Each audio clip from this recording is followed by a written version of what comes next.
Building on the Atonement, October 9th. Present your members as instruments of righteousness to God.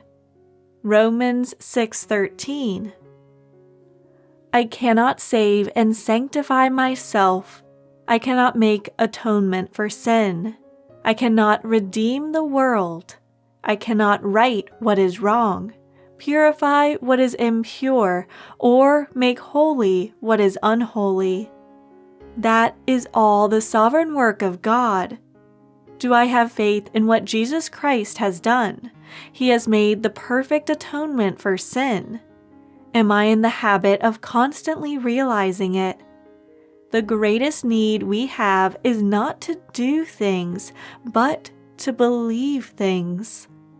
The redemption of Christ is not an experience. It is the great act of God which He has performed through Christ, and I have to build my faith on it. If I construct my faith on my own experience, I produce the most unscriptural kind of life, an isolated life, with my eyes focused solely on my own holiness. Beware of that human holiness that is not based on the atonement of the Lord. It has no value for anything except a life of isolation. It is useless to God and a nuisance to man. Measure every kind of experience you have by our Lord Himself. We cannot do anything pleasing to God unless we deliberately build on the foundation of the atonement by the cross of Christ. The atonement of Jesus must be exhibited in practical, unassuming ways in my life. Every time I obey, the absolute deity of God is on my side, so that the grace of God and my natural obedience are in perfect agreement.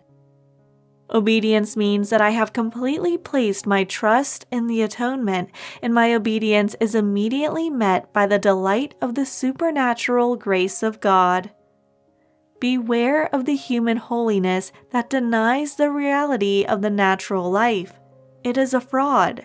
Continually bring yourself to the trial or test of the atonement and ask, where is the discernment of the atonement in this and in that?